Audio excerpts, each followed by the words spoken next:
नाज़रीन, जामशोरो में भी मेडिकल एंड डेंटल कॉलेज में दाख़िला है एमडी गेट टेस्ट वरती वई। IBA जी निगरानी हेठि एमडी गेट टेस्ट दौरान हिफ़ाज़ती इंतज़ाम निहायत सख़्त करे केतिरनि अमलदारनि खे मुक़ररु कयो वियो। इन हवाले सां तफ़सील लाइ ॾिसूं था फ़हद जामरी जी ही रिपोर्ट। जामशोरो जी लियाकत मेडिकल यूनिवर्सिटी में IBA सखर जे ज़ेर इंतज़ाम MD केट जी दाख़िला टेस्ट वरती वई। लम्स सेंटर में 2600 शागिर्दनि ऐं 2000 शागिर्दनि हिसो वरितो। MD केट टेस्ट जे सवालनि वारा पर्चा ऐं जवाबी कापियूं सख़्त निगरानी में संदूकनि में आंदा विया।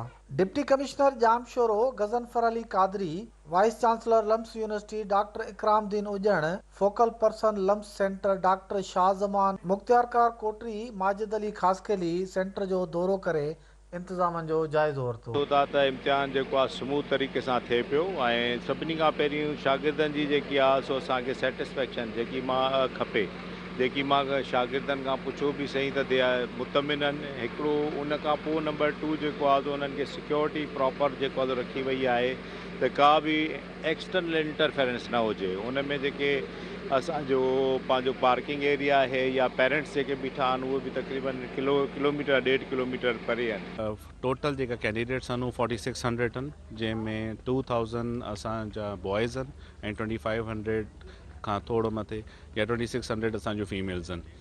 हिननि जे पेरेंट्स जो बि इंतज़ाम कयो वियो आहे। MD केट दाख़िला टेस्ट ॾींदड़ उमेदवारनि जो चवणो हो त हमेशा IBA के ही वठणु खपे, छो करे इन जी असांखे एक्स्ट्रा टाइम बि कोन विहारनि, बिल्कुलु टाइम ते पेपर शुरू कयनि, बिल्कुलु टाइम ते पेपर एंड कयनि ऐं management was so good. Biology तो ज़्यादा इजी हुई, बाक़ी केमिस्ट्री फिजिक्स जो को मतिलबु कोन थी ॿुधाए सघां त गाइड कोन था करे सघूं त छा आहे।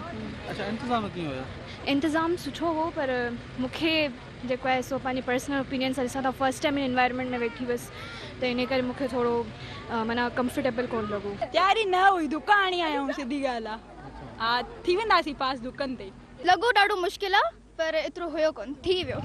मतिलबु मुंहिंजी तयारी विच में हुई बसि, ऐं मतिलबु न वधीक न घटि विच ते हुई, पर थियण जहिड़ी थी वई आहे मुंहिंजी। ईयर जो है माशाल्लाह उन्होंने अच्छा बनाया था, ठीक है। 70% जो था इजी था, 20% मॉडरेट था और 10% हार्ड था। इजी हो टेस्ट, समझे ना।